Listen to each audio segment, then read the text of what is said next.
नमस्ते बच्चों। पिछली क्लास में हमने ऑगस्टाइन के दो राज्य से संबंधित विचार पढ़े।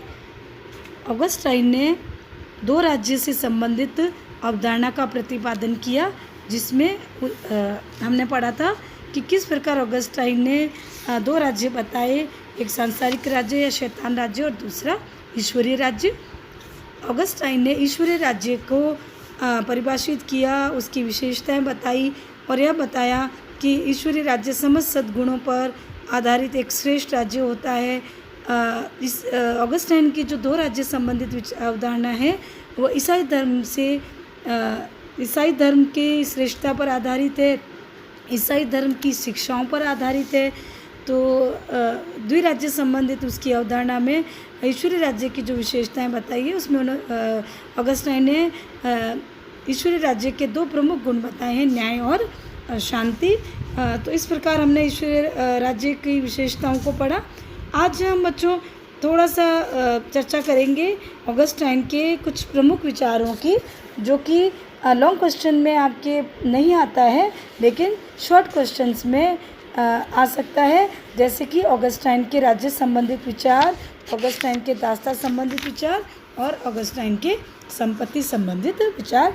तो हम राज्य के संदर्भ में पढ़ेंगे कि ऑगस्टाइन के राज्य की उत्पत्ति के बारे में जो विचार है वो अरस्तु और प्राचीन ईसाई विचारधारा से प्रभावित है। अरस्तु के तरह ही ऑगस्टाइन भी राज्य की उत्पत्ति का कारण व्यक्तियों की सामुदायिक या मतलब सामाजिक प्रवृत्ति को मानता है और कहीं वह राज्य की उत्पत्ति जो है वो ईसाई विचारधारा के अनुसार बताता है कि आदिम पाप का परिणाम है राज्य। तो ऑगस्टाइन की विचारधारा के अनुसार ईश्वर ने पापों को दबाने और दुष्ट प्रवृत्तियों का अंत करने के लिए राज्य का निर्माण किया। तो ऑगस्टाइन के अनुसार यहाँ पर उसकी ईसाई विचारधारा के अनुसार राज्य ईश्वर द्वारा निर्मित होने पर भी वह शैतान राज्य है, क्योंकि उसकी स्थापना किन्हीं श्रेष्ठ गुणों को विकसित करने के लिए नहीं हुई है, बल्कि दुष्ट गुणों का या दुष्ट प्रवृत्तियों का नाश करने के लिए की गई, और इसलिए इसमें न्याय, कानून, एकता का कोई स्थान नहीं है। तो इसलिए ऑगस्टाइन के अनुसार कि अगर शैतान राज्य जो है उसकी आज्ञाओं का पालन क्यों करे जनता, तो यहाँ पर ऑगस्टाइन ने कहा है कि राज्य की आज्ञाओं का पालन इसलिए किया जाना चाहिए, चाहे बने वो शैतान राज्य है तो उसका पालन इसलिए किया जाना चाहिए ताकि राज्य द्वारा शांति स्थापना में चर्च अपनी आध्यात्मिक क्रियाओं का, राज्य द्वारा जब शांति स्थापित होगी तो उसी में ही चर्च अपनी शिक्षाओं का प्रचार प्रसार कर सकता है, और चर्च को जो आवश्यक संपत्ति है, जो है भूमि है, वह सब राज्य से प्राप्त होती है। तो इसलिए राज्य के प्रति व्यक्ति का जो आज्ञा पालन है वह होना चाहिए, लेकिन उसकी भी एक सीमा होती है। राज्य के किसी भी अनैतिक और अधार्मिक आज्ञाओं का पालन व्यक्तियों को नहीं करना चाहिए। तो इस प्रकार ऑगस्टाइन ने राज्य का जो समर्थन किया वह चर्च या ईसाई धर्म के सफलतापूर्वक संचालन के लिए किया है, ताकि ईसाई धर्म का प्रचार प्रसार होता रहे और चर्च सफलतापूर्वक अपने कार्यों को करता रहे। तो इस प्रकार उसके अनुसार राज्य को चर्च के साथ सहयोग करके चलना चाहिए। राज्य का जो आत्मिक कल्याण है वो चर्च के साथ ही है, इसलिए राज्य को चर्च के साथ सहयोग करना चाहिए, और चर्च का भी भौतिक कल्याण राज्य के साथ है, इसलिए दोनों को आपस में सहयोग करके चलना चाहिए। तो इस प्रकार हम देखें कि ऑगस्टाइन ने चर्च और राज्य का सहयोग तो बताया है, लेकिन राज्य की तुलना में चर्च को ज़्यादा श्रेष्ठ और सर्वोपरि संस्था भी ऑगस्टाइन ने बताया है। अब हम ऑगस्टाइन के दास्ता संबंधित विचार पढ़ेंगे थोड़ा शॉर्ट में, कि अरस्तु के समान ऑगस्टाइन भी दास्ता का समर्थन करता है, लेकिन उसने जो दास्ता का समर्थन किया है वो अरस्तु की तरह प्राकृतिक आधार पर नहीं करके वो पाप पुण्य के आधार पर करता है। ऑगस्टाइन दास्ता को पाप का दंड या पाप का परिणाम मानता है जो ईश्वर के द्वारा किसी व्यक्ति को दिया गया है। तो उसके अनुसार पापी दासता की जननी है, पापी वह कारण है जिससे व्यक्ति दास बनता है। तो इस प्रकार कौन किसका दास होगा, कौन किसका स्वामी होगा, ये सब ईश्वर निर्धारित करता है। तो इस प्रकार उसके अनुसार ईश्वर द्वारा निर्धारित की गई संस्था है दासता। तो ऑगस्टाइन के अनुसार उसने जो दासता का वर्णन किया है वो यह है कि व्यक्ति इस रूप में भी किया है कि व्यक्ति अपनी तृष्णाओं का जो दास बनता है, जो उसकी दासता है वो बहुत ही बुरी है। इसलिए उसने यह कहा है कि व्यक्ति को जो है वो ईश्वरीय मुक्ति से व्यक्ति अपने पापों का प्रायश्चित कर सकता है। तो इस प्रकार वह दासता का वर्णन करता है और दासों के साथ मानवीय व्यवहार का भी समर्थन करता है।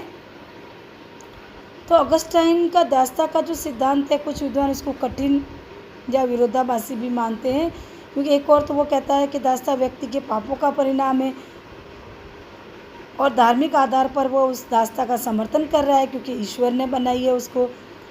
तो इस प्रकार लेकिन दूसरी ओर धर्म कभी नहीं कहता कि व्यक्तियों में भेदभाव किया जाए। तो इस प्रकार ऑगस्टाइन के दासता संबंधी विचारधारा में थोड़ा सा विरोधाभास भी देखने को मिलता है।